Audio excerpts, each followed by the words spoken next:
All right, everyone. Episode 2 of Putting You in Your Place. Here with Dave Sheila today with Embrace Home Loans. I'll just introduce Dave. If you don't already know who he is, if you're a past, a current, and a future client of mine, you will either know him or you will get to know him because he is who I recommend to all my buyer clients.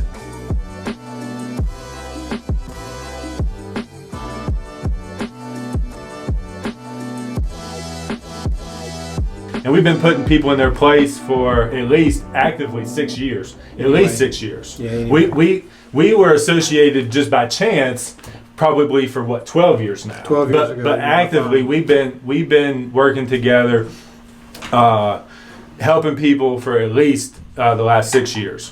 And to date, year to date, he's helped 14 of my clients so far this year. And Dave, I'll give you an opportunity to just give the elevator speech and introduce yourself to anybody that doesn't know who you are. And we really appreciate you being here today. Absolutely. I appreciate you having me, Scott. So I'm Dave Sheila. I'm the branch manager with Embrace Home Loans. My office is right here in Blacksburg, Virginia, but I've got offices here in Blacksburg, Roanoke, 2 locations in Roanoke rather, and then also at Smith Mountain Lake, Hales Ford area. I'm licensed in multiple states. Our company is licensed in 46 states. So we're a full-service mortgage lender. We're a correspondent lender, which is a little different than brokers or banks. But we can pretty well do anything that is agency-related, Freddie Mac, Fannie Mae related, government loans, as well as our own personal suite of products that we have, or portfolio of products that we have through our Beyond programs at Embrace. Pretty much the client that Dave helps me serve the most is the first-time home buyer. He's getting a lot of my first-time home buyer business because I'm still building my foundation. So we've got USDA. Yeah. And I know that's kind of your 100% program, Yeah. and that's kind of the go-to. That's top of mind for everybody. Right. But there's actually 4 no money down programs that we offer. If you're a veteran, VA loans can go 100% no money down, all day long. They don't have any monthly mortgage insurance, and if your veteran, of course, has a disability rating of a certain percentage, then they can be exempt from the funding fee. So that's a really good, solid program. Yeah. It can be used for anything across the board: manufactured housing, modular housing, stick-built housing, even single wides, for that matter. So you put together a deal for me on a double wide with USDA financing that wasn't available, and a lot of lenders do not still have that available, right? That is correct. We are part of because of the efficiency and the continuity and the strength of our company, Embrace. We were one of the few in Virginia that were offered the ability to do that pilot program through rural development. So rural development, as you know, Scott, they'll do manufactured housing right from the lot. So if there's someone buying a new double wide brand new that's never been set, you can do a USDA loan. Well, Embrace offers that same opportunity for existing manufactured homes that are on land already, and it's taxed as real estate. It's shown as real estate. Yeah. But it's got to be built from 2006 or newer for that particular program. Yeah. And when they launched that pilot program, they said that it couldn't have any type of additions or structures added to or attached to the double wide. Yeah. So that has since been kind of lightened up a little bit. Yeah. And you can actually have decking to it. You can have porches to it. As long as when the structural engineer comes through, he certifies that it was all done to code and the applicable permits were obtained. Gotcha. All right, so the premise of the show is us trying to help people, putting them in their place, right? So a topic that I keep running into with people that have a little bit of challenge with their credit, how can we give them resources or strategies to get beyond their credit challenges? Some people just have like insurmountable medical debt, right? So how can we provide them value to know that there's a way out? Sometimes I'm even advising people, and you tell me if I'm right or wrong, I'm telling them they need to find a good lawyer to help them file bankruptcy to get them past the challenges they had with their medical debt. Do you agree or disagree with that? So it really kind of depends. I would never ever encourage anyone to file a bankruptcy filing. Yeah. That's really that's an emotional area for that particular person, right? I mean, if someone is in that stage of credit need or credit repair, certainly the bankruptcy laws are put in place to help those folks and get them some relief, Yeah. right? But with medical debt specifically, there are loan programs where we can really take a look at it, and depending on just how much there is, I mean, if it's $5,000, $6,000, $8,000, we might be able to do the loan. What if it's 50? We'd have to look at it. We Yeah. might be able to do So the you loan. can, you can get exception? A lot of times is if they've come in and they've put themselves on a payment program Yeah. with that debt, then yeah, we can probably square them up. You know, Would there be- there's other things that go with it. It's not just, and that's the misnomer, right? Yeah.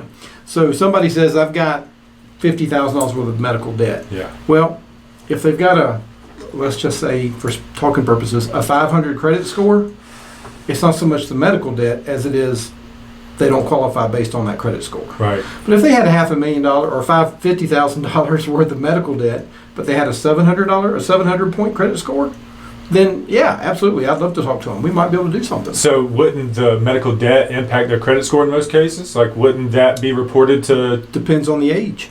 Gotcha. So if it's beyond 5 or 6 years, it might have repaired. You know what? We've got some aggressive underwriting that if it's 5 or 6 years old, we might not even have to count it. We might not even look at it. Wow. We might just continue on.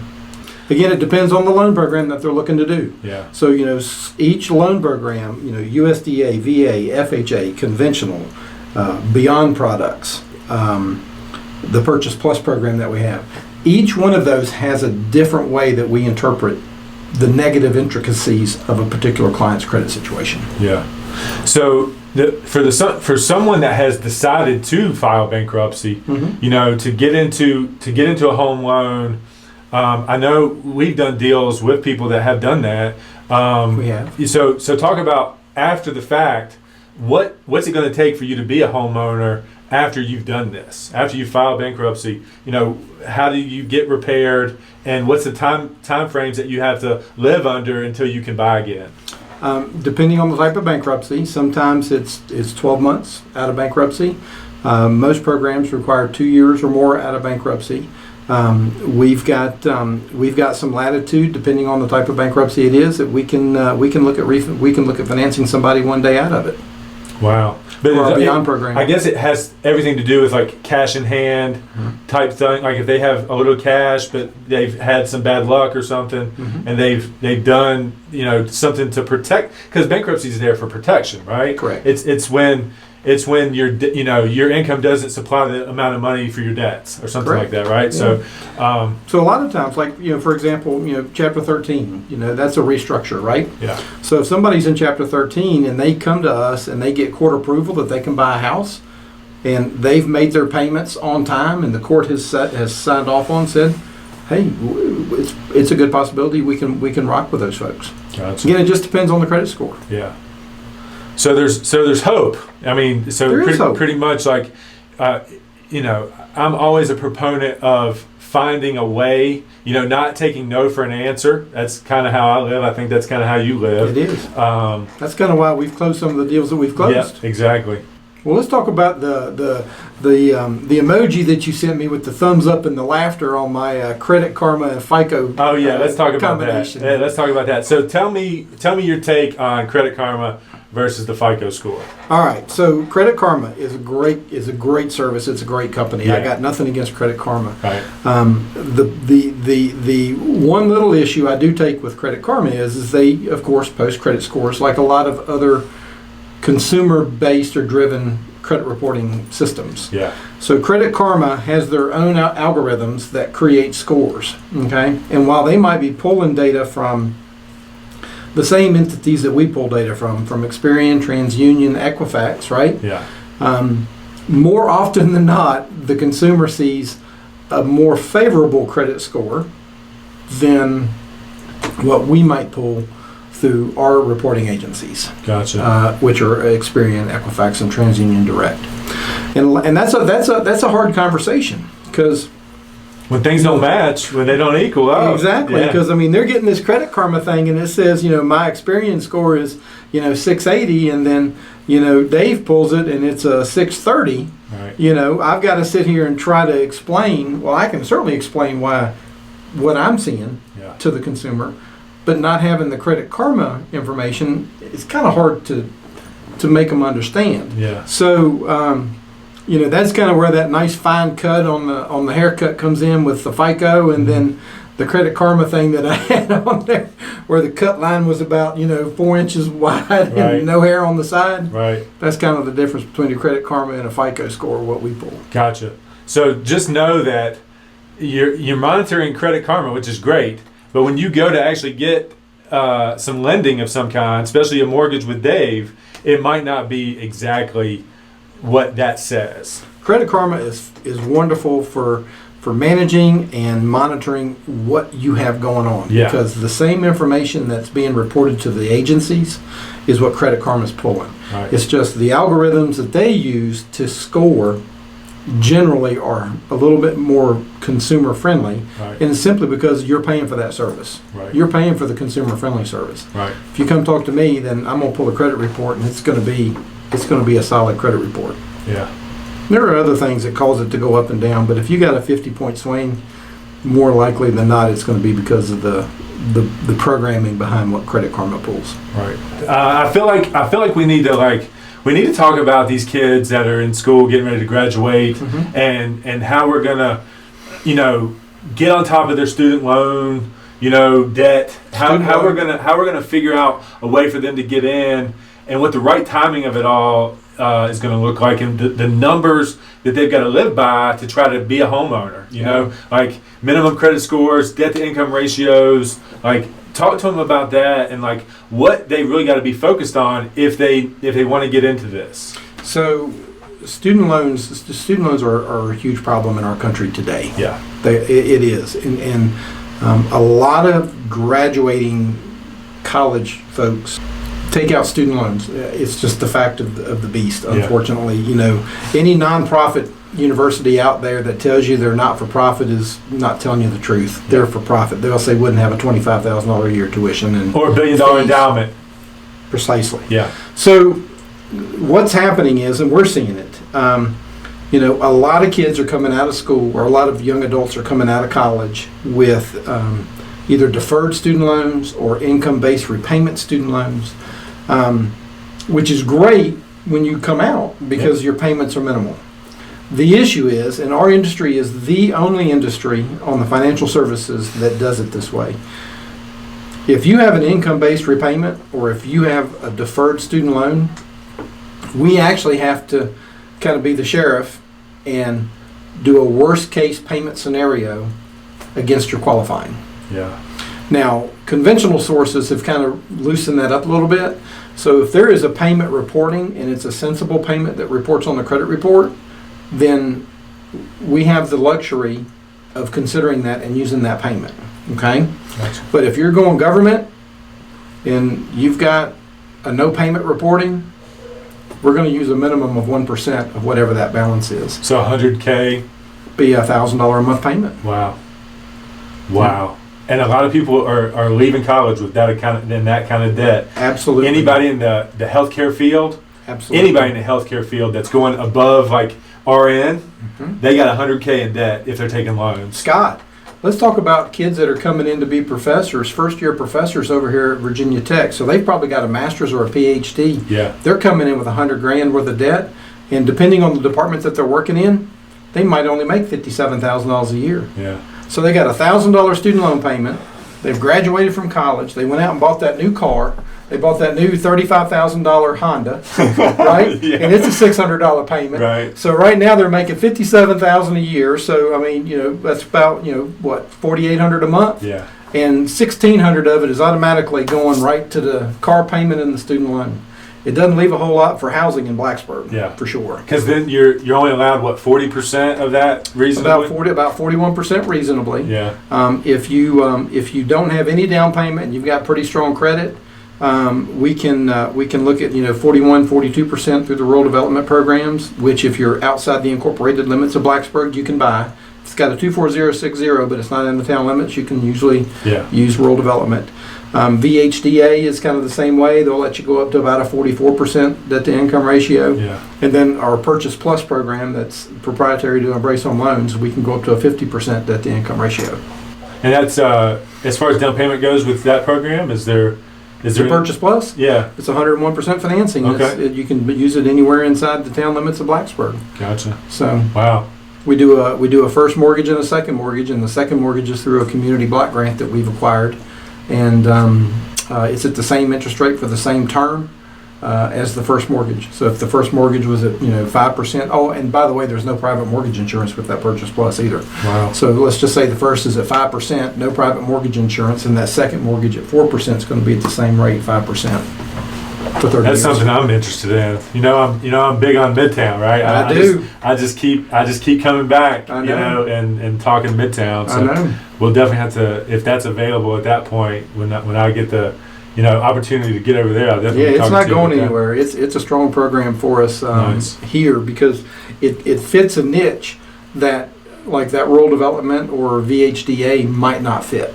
Gotcha. So What else you got? As far as tips to get these kids to understand, like what they got to do, to get into the house. The house comes first, really. Mm-hmm. I mean, the house comes first. If you want to get into the house, do that first, right? Mm-hmm. Like anything else that you can give them advice on. hey, let me tell you something. There is not a car dealership in the state of Virginia that won't give somebody a car loan. Yeah. So graduate, drive that clunker that you got, that 1984 Toyota Camry.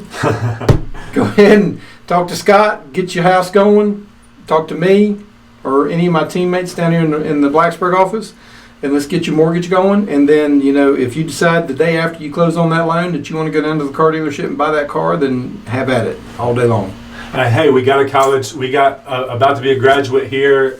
Do you have any questions that he can help answer? Yeah, sure. So if I want to buy a house that's a good investment, is it better to look for something that's like really, really small, closer to, say, downtown? Obviously not Blacksburg, because who in there, no student could afford that. But like, say, maybe close to downtown Christiansburg or, say, Pulaski? Or is it better to look for like a bigger house that's out in the middle of nowhere, out in the sticks? So, it's really what your appetite is. Mm-hmm. What we found, and we'll go back to Blacksburg. So what we have found is, younger generation folks are really looking for that Blacksburg interior downtown kind of, right, goings on, right? Mm-hmm. A lot of millennials right now that are coming out of college don't particularly really care to drive. Mm-hmm. They like everything to be within walking distance. Right. And that's pretty much what downtown Blacksburg is. And Christiansburg's getting that way too. That's kind of what downtown Christiansburg is. Pulaski, now that the Yankees are in town, I think you're going to start seeing a lot of that kind of shuffle, with regard to, Pulaski. But, don't discount just because there's the misnomer and the fear-mongering about you can't buy anything in Blacksburg. You can buy in Blacksburg. Blacksburg is really nice. You've got, condominiums, on top of my building, for example, where my office is. Mm-hmm. I think there's 2-bedroom condos up there for in the 260s, 270s. You're walking distance to everywhere. If you don't have a car, it's perfect. Mm-hmm. And, it's a great start. There are other homes, single-family homes, or other condominiums that are in close proximity that are less than that. Mm-hmm. Knollwood condominiums, for example, in Blacksburg. I mean, you can pick one of those up for $180, $190. Mm-hmm. Yeah.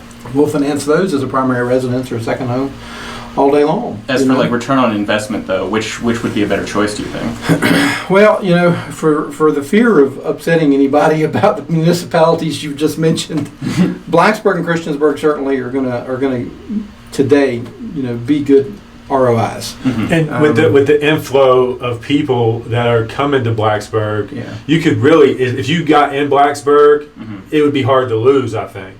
Just because the growth and the expansion of this town Mm-hmm. is so aggressive versus everybody else. Everybody else is trying, but they just don't have the brand here that Blacksburg does, unfortunately. And, I'm a Christiansburg guy. Mm-hmm. So, Blacksburg is certainly the epicenter of all the action, and everybody else, it just kind of spills over from Blacksburg. Right. So, and that's just the truth. And so I think if you got in Blacksburg somehow as an investment vehicle, it would certainly return more long-term than the corrections that are going to happen outside of Blacksburg. Mm-hmm. So listen, here's an interesting dynamic, and I don't think a lot of people have really thought about this. So Mm-hmm. within 20 minutes of each other, you have 2 Division I athletic universities, right? And you've got two universities, one that's got 9 or 10,000 students, another that's got 34,000 students. Right. About to be 40. And then you add another 40 minutes to it. You pick up Roanoke College, and you pick up Hollins College. Not to mention 2 community colleges in there. So where I'm going with this is pretty much the New River Valley is truly an educational mecca with regard to secondary, and postgraduate education, graduate education. So with that, there's always transient turn coming in. And I got where I'm going with this is, so when the mortgage crisis happened back in 2009, 2010, we all felt it. Some areas felt it just worse than others, right? Right. But our market, while we felt it, we didn't see those double-digit declines in value on housing, and we still saw employment through Radford, Virginia Tech, New River Community College, Roanoke College, Hollins University, Southwestern Virginia Community College down toward the Tazewell, Abingdon area. I mean, we just saw that type of movement, and people were still coming in. People were coming in, people were going out for other opportunities. Right. So there was a nice constant churn, very much like what we're seeing today. And even So not necessarily recession-proof, but more stable than a lot of other more areas. stable than others, not recession-proof, but more stable. And some housing did take a decline. Some housing did correct. Some foreclosure volume kind of crept up, but it wasn't as bad as the national averages. It was absolutely not as bad as the national average. Yeah. So, I mean, you still saw foreclosures. We had a fair share of foreclosures, Right. which opened up opportunities for, younger folks to come in and make buys. But it's all because of the transient nature of where we are. Yeah. So when you would be done with a product, when you'd be done with a house, and you wanted to turn it into an investment, then you would have no problems letting that feed itself. Yeah. In Blacksburg more so than any other community, in my opinion. I'm a strong advocate. Retirement portfolios need to be diverse. Yeah. You've got to have your financial planners that you work with. The folks that are your stock jocks, right? Work with you on your REITs and your stocks. But I think that you also have to have a good amount of cash positions in your local financials. And I do believe that you need to manage yourself on real estate too. And I don't think that, picking up a property a year or a property every 2 years, if you have the means and are able to do it, I just don't think you can go wrong with it. There's always going to be, so you got to kind of think of it like this. 2009, 2010, you had foreclosures happening. Well, those folks, they needed a place to live, right? Yeah. So they went from home ownership, unfortunately, suffered, they couldn't either make the payments or just, it was a sad state. Yeah. So if you had investment property, then you're doing a service, you had a place for these people to land, right? So the same kind of goes today. I mean, outside of the foreclosure thing, and we've been talking about Blacksburg, so we'll just go back to Blacksburg. Right now, I think there's less than 30 days worth of inventory over in Blacksburg? Yeah. So you got people that are coming in to teach at Tech who are in competing situations to try to buy a house because they want to be in Blacksburg close to where they work. If they don't find something within the next week, they're going to have to find a place to rent.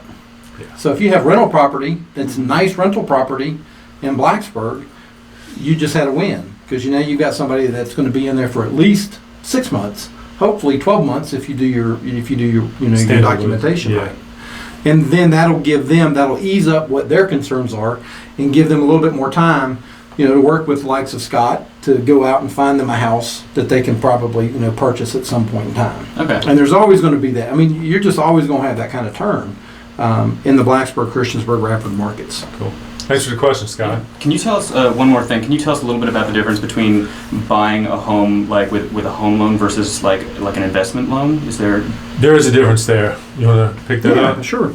So owner occupancy loans are available up to no money down, right? If you're going to buy something and your true intent is to look at doing something as an investment property, then most people require a 15% down payment minimum, 20% 20% is going to get you a little bit better rate, and then if you have a 25% or more down payment, you're going to get the best rate that would be available on that day's market, right? Are you still going to get a 30-year term, or are you going to have to go down to a 20? No, we'll do ARMs, 3, 5, 7-year ARMs, or we'll do 10, 15, 20, 25, 30-year fixed. Gotcha. So all those, programs will come into play with regard to your investment purchase. Now, again, kind of unique to Embrace, we've got this program that we just launched 3 weeks ago. It's called the DSCR. So it's a debt service collateral ratio. Mm-hmm. And interestingly enough, if you have a 20% down payment and you've got the applicable reserves, which is if your payment's $1,000 a month, you got to have $6,000 in the bank, Okay. right? So 6 months out, you got to be set. You just have to show it. You don't Yeah. you don't have to spend it. You just have to be able to show your 20% down in 6 months. And as long as the rental income from the appraiser says that it's going to cover 115% of that mortgage payment, Mm-hmm. We don't collect tax returns, we don't collect W-2s, we don't get pay stubs, So as long as the we don't income, get any income verifications from the consumer. We just go on assets and we go on the fact of the information the appraiser gives us in the report. So say I graduate college, I'm lucky. I've still got like some money in my college savings, right? Mm-hmm. So I think, okay, I'll buy an investment property, and then am I allowed to say live there with like some other friends who haven't graduated, so that they can be paying me rent to help Sure. me pay off the property? And is that better than say like a home loan? I think it's going to be whatever's comfortable and suits your needs. you have the opportunity. Yeah. You have the opportunity to decide because you actually are intending to live there. Right. I would take advantage of the consumer product instead of the commercial product, the retail product instead of like this, the one that's going to require more money down. Mm-hmm. I would take advantage of, I always advise my clients to keep as much cash on hand as possible, especially since you're young and you're going to be trading so much of your time for the next 30 years for your money. When you're trading time for money and it's going to be like you're going to work, you might as well keep the cash that you have if you can. So mortgage lending is really a snapshot in time. Right. Okay? So, if your true intent as a consumer is to buy a property to live in, if that is what your intent is, Mm-hmm. you're going to sign your disclosures and everything with me that, our intent is to live in the property. Now, certainly, if you decide that you want to have people roommate with you, and they're not going to be part of the loan or part of the deed, and you're going to collect a rent or an income from them, Mm-hmm. that's your choice. I mean, that's for you to do. Yeah. So in that particular situation, one would assume that you're going to live in the property. Mm-hmm. You have the right to not have anybody in the house if you choose not to, Mm-hmm. or you can have 3 folks in the house and you can charge them, $300 a month for rent. That's perfectly fine. We're not going to base our decision on whether to grant you that loan or not Mm-hmm. on the fact that you've got 3 roommates that are going to be paying you $300 a month in rent. Okay. Okay? We're going to base everything on what your current financial perspective is, what your income is, what your assets are, and that's what we're going to base our decisions on, whether we approve or deny that loan. Cool. Yeah. So I've had friends. I personally have done exactly that. And when you can get this asset and have other people kind of paying for you, like that's an ideal situation. So you can sign your name to something and then have it be functional for you, and then also bringing you in money that other people are going to be helping you pay on, or the expense of having it. It's just a no-brainer to me for a young person. When I was coming up, 21 years old, I bought my first house with the intent of it always being an investment. I was going to use it, and then when I was done with it, I was going to have somebody else come and use it and pay for it. Bottom line is the banks, we're in the business to lend within the parameters that are set forth through the laws, Dodd-Frank, TRID. We don't want the house back. Right. So when we take an asset back, it is so unearthly expensive to dispose of that asset Mm-hmm. that if you being the responsible financial party and you see that you've kind of got yourselves, you've had a job change or you've lost your job, Mm-hmm. and the way to make that house payment is to put 3 folks in the property that you collect rents on so that you can make your house payment, there's not a bank out there, one, that would have a problem with you doing that. Cool. Yeah. Right on. All right, so we're trying to figure out again the structure and starting, the middle, and the kind of wrapping up of things. Other than, I think we've got a lot of great content here. I definitely appreciate your time. What's the run time? Runtime's about, let's see, about 30 minutes. 30 minutes? Just over 30 yeah, minutes. so we're going to keep it to like 30, 45 minutes type thing. And anything else you can think of you want to chat about? No, I don't think so, Scott. Cool. I appreciate your time, man. I appreciate Yeah. the relationship. I love working with you. Well, we're definitely, I think when it comes to trying new things and being innovative and caring about what we're doing, I think we're at the top of the list there, and I appreciate everything you provide for us. And I think, we got another 10, 20 years. I don't know if you're going to be in it. Are you going to be in it 20 more years? I hope not. Yeah. Well, I'm going to definitely be in it. So we're excited. Nothing for the against future. what I do, but I don't have any intent on working past 70. So. Right. Yeah, I think I've said it before. Like, as long as I can do this and I can walk proper, Yeah. I'm probably gonna. I don't see myself retiring. I got you. Yeah. I got you. Well, you're a better man than me. Well, hey man, I really appreciate you. You're welcome. Your time Thank you and very all much. the You're welcome. all the information you provide and the support you give us. It means the world to me. So I really appreciate that. Yeah, man. Okay. Thank you. Appreciate All right. it.